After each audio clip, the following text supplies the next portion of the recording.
Ensuite, il y a une autre catégorie de stats qui s'appelle les stats on-off. Alors, qu'est-ce que c'est les on-off ? Les on-off, c'est un peu dans le titre. C'est quand les stats où le joueur est sur le terrain versus quand il est en dehors du terrain.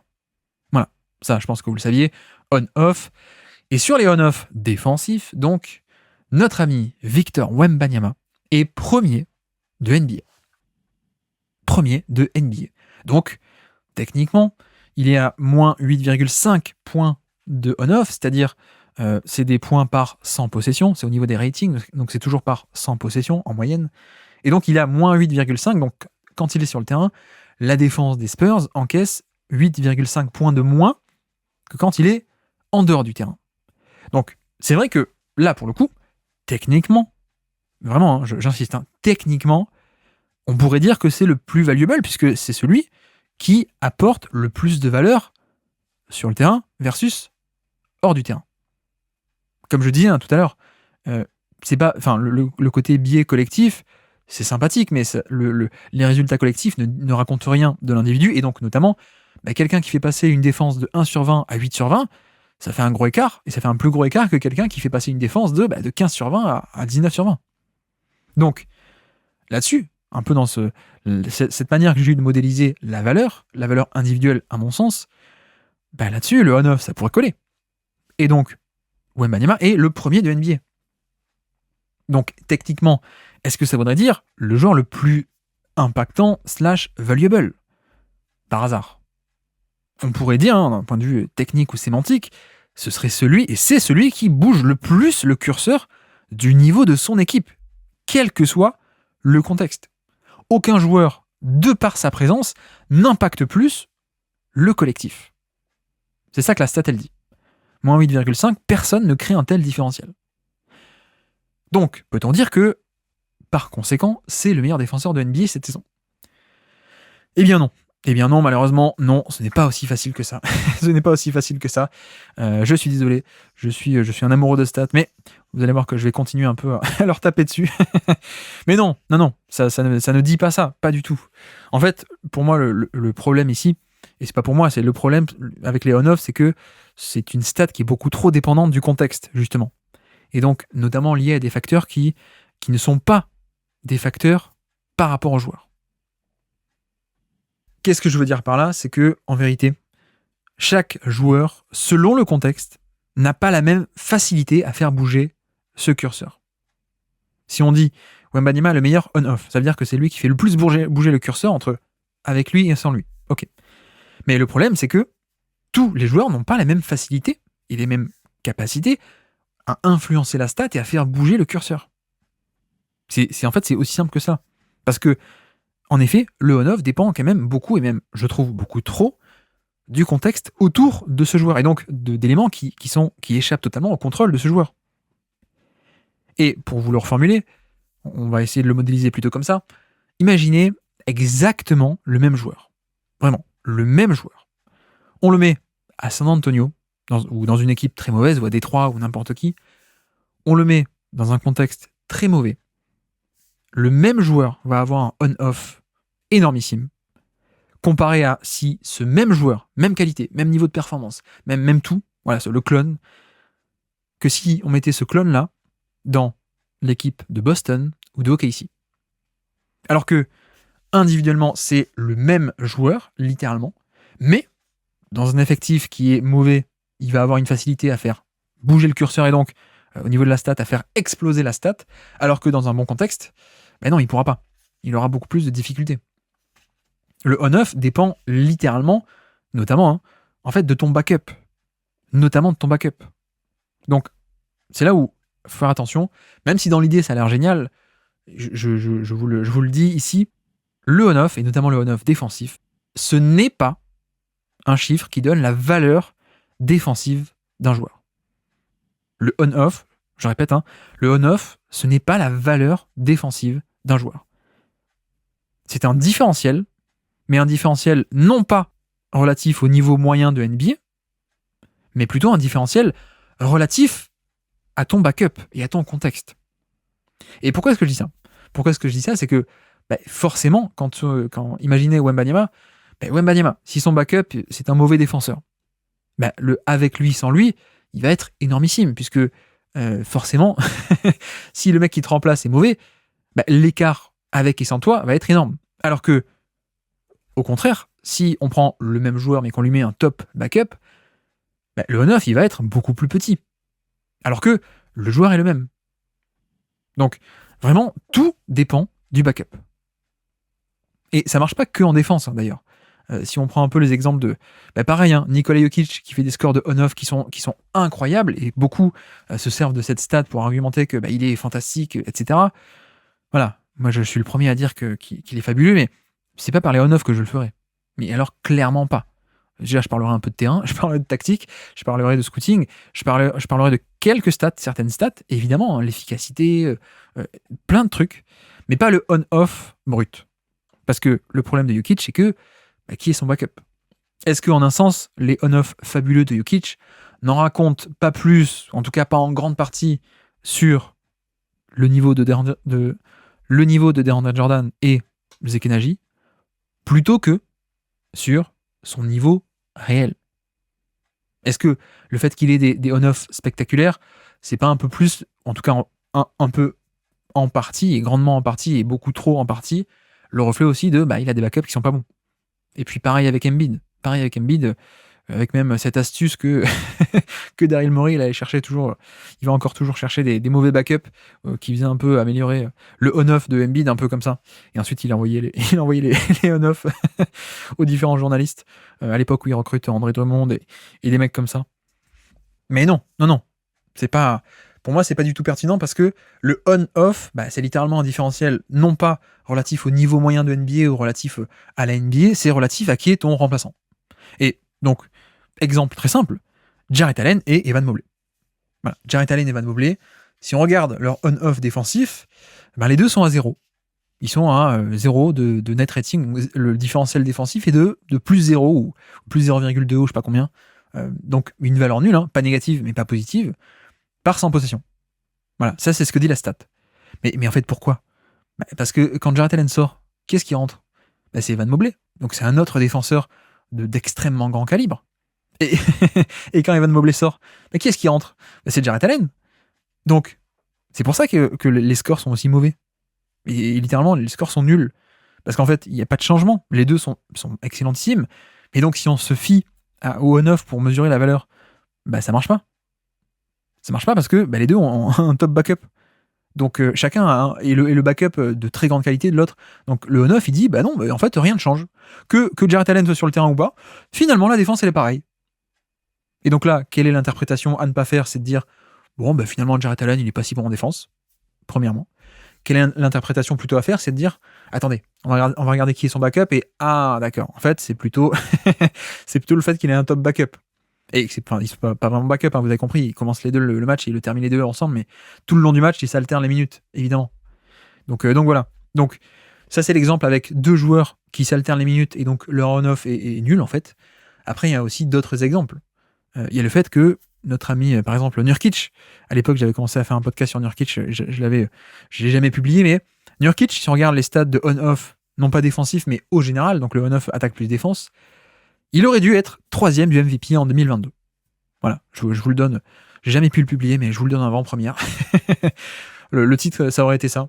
Nurkic s'est fait voler, il aurait dû être 3e du MVP en 2022, parce qu'en fait, Nurkic, en 2022, il a le 3e on-off de toute la NBA.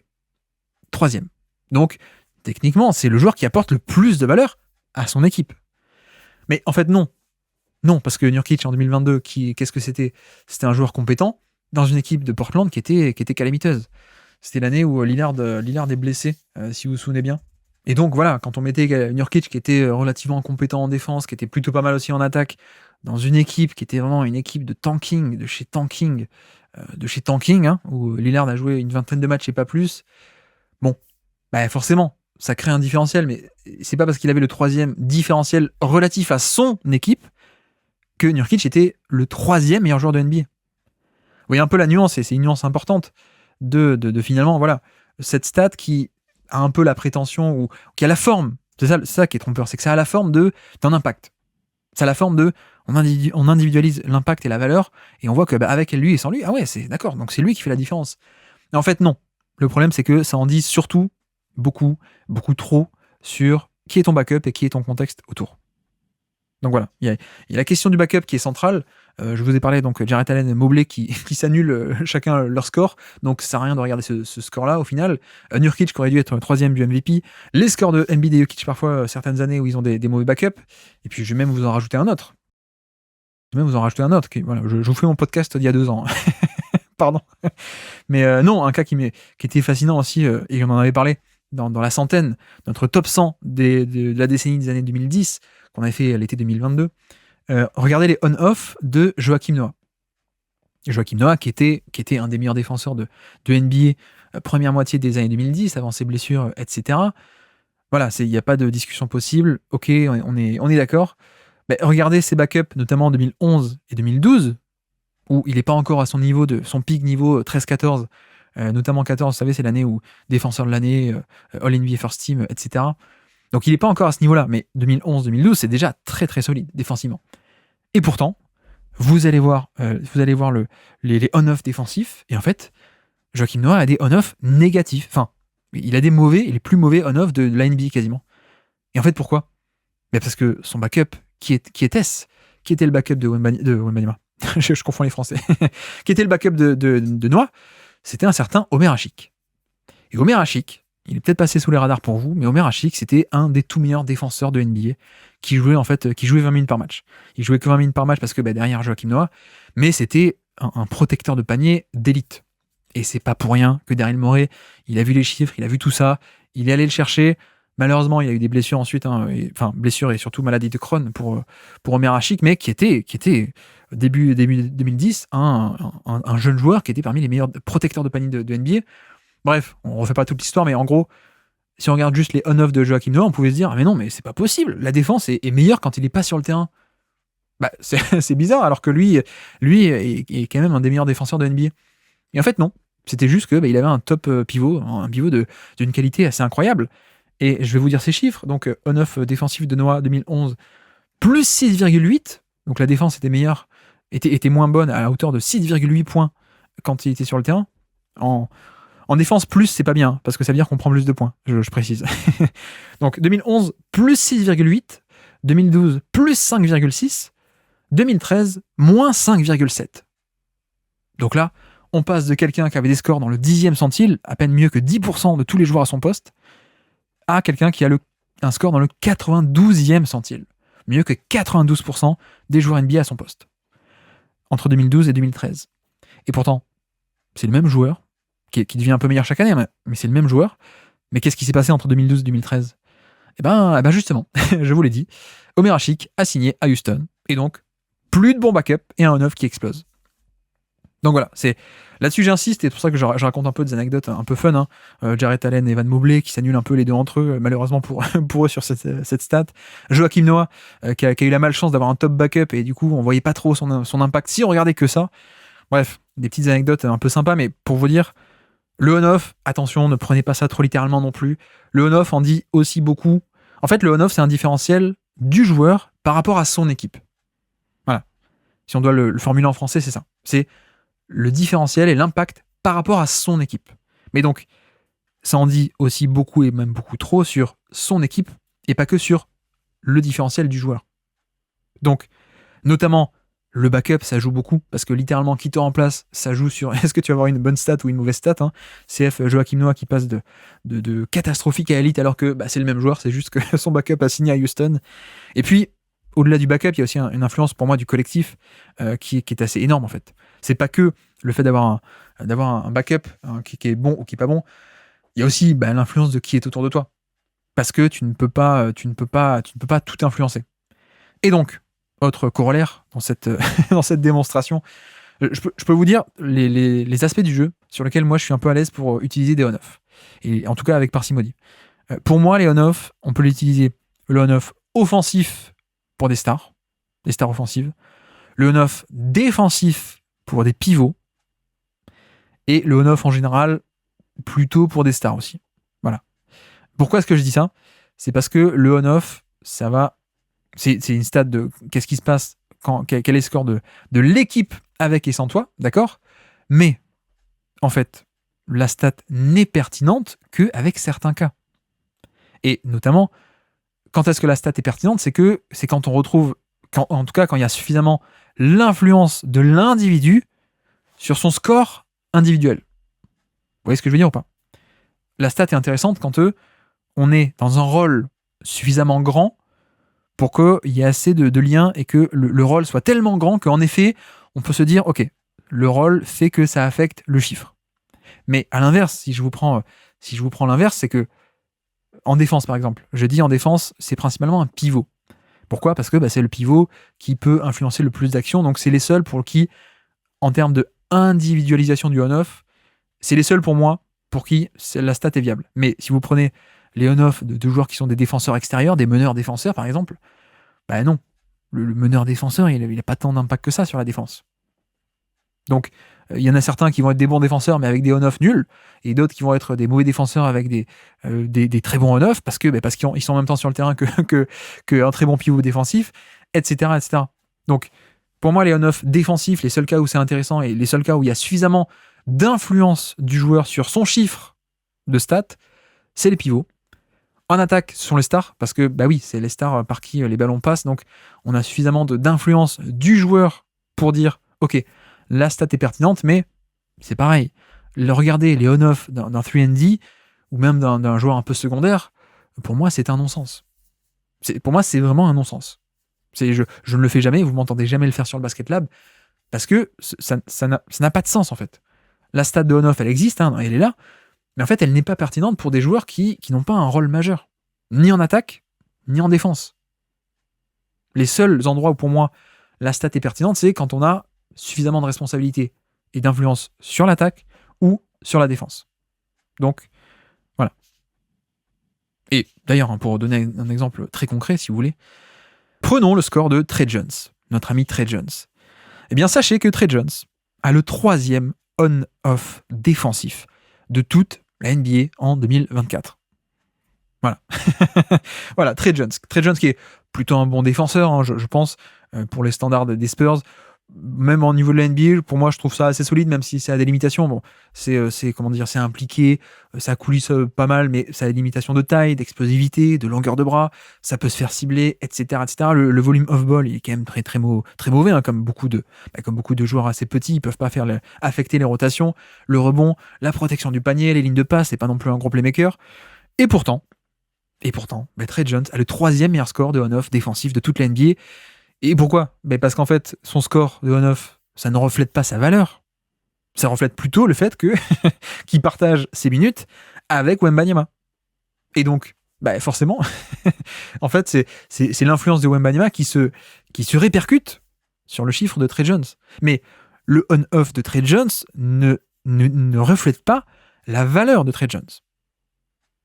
C'est juste que Tre Jones partage le terrain beaucoup avec Wembanyama et que Wembanyama, il a beaucoup d'impact, et donc voilà. Comme il est en même temps sur le terrain, les on-off de qui calcule juste les stats de l'équipe avec lui ou sans lui, ça, elles le savent pas, quoi.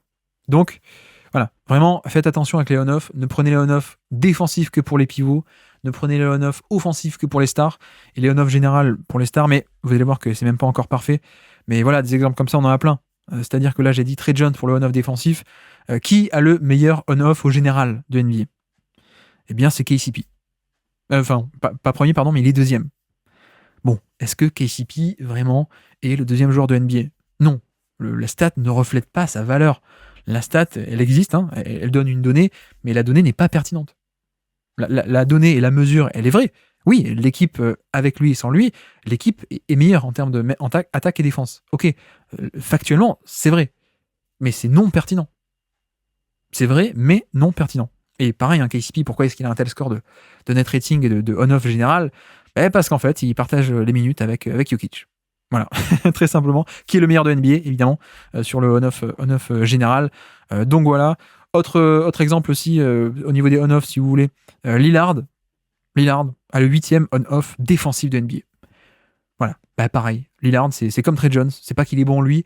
C'est juste qu'il partage le terrain avec la meilleure raquette de NBA ou pas loin, Antetokounmpo et Brook Lopez. Donc, oui, il a un off qui va être très bon. Parce qu'en plus, quand lui sort, il y a les titulaires qui sortent aussi. Donc, parfois, il y a une défense avec Bobby Portis ou des mecs comme ça qui sont beaucoup moins solides. Donc, non seulement Enfin voilà, donc non seulement il joue que avec les bons, mais en plus c'est backup, jouer avec les mauvais. Je sais pas si vous voyez ce que je veux dire. Donc ça fait un double effet qui se coule. Donc voilà, attention avec les on-off, faut pas trop les prendre en compte. Au niveau du on-off défensif d'ailleurs aussi, Jokic par exemple est 6ème. Bon bah non, c'est pas... Non. non. Mais donc, je vous ai dit, c'est au moins pertinent pour les pivots. Parce que pivot, c'est le poste qui peut affecter le plus d'actions, donc on estime que la corrélation, elle est assez grande. La corrélation entre le score du modèle et... Enfin, pas du modèle de on-off, hein, donc la mesure précise, c'est pas un modèle. Il y a une assez grande corrélation entre le score et la valeur sportive du joueur. Donc ça, on accepte. Donc, allons voir, puisque pour les pivots, c'est acceptable, en tout cas le moins pire, encore une fois, à défaut d'être le meilleur. Wembanyama, premier de NBA avec moins 8,5. Moins 8,5. Brook Lopez, deuxième, moins 8,1. Rudy Gobert est 13e. Avec à peine moins 3,5. Draymond Green, alors j'ai pas noté le classement exactement, mince, mais il est à moins 6, donc il est entre Gobert et Lopez. Mais moins 6, on n'est pas au niveau de Wembanyama. Anthony Davis, 19e, avec un score de moins 0,5. Donc là, si on regarde le on-off, on dit, Anthony Davis, qu'il soit là ou qu'il soit pas là, finalement, la défense, elle est pareille. Donc, est-ce que ça veut dire que lui n'est pas un bon défenseur ou que c'est un défenseur neutre ? Non, je pense pas. Mobley et Allen, comme dit, ils sont 22e et 23e parmi les bigs. Oui, pardon, depuis le début, c'est parmi les bigs, hein, évidemment. Donc Mobley et Allen, 22e et 23e parmi les bigs. Je pense qu'en termes de valeur intrinsèque, on les mettrait quand même plus haut que ça. Alors que là, leur score de on-off, 22e, 23e. Chet Holmgren est 26e. 26e parmi les bigs. Chet Holmgren. Merci d'avoir écouté cet extrait. S'il vous a plu, l'émission complète est disponible en description et on se donne rendez-vous sur le feed principal du Basket Lab pour l'intégralité des podcasts. À bientôt.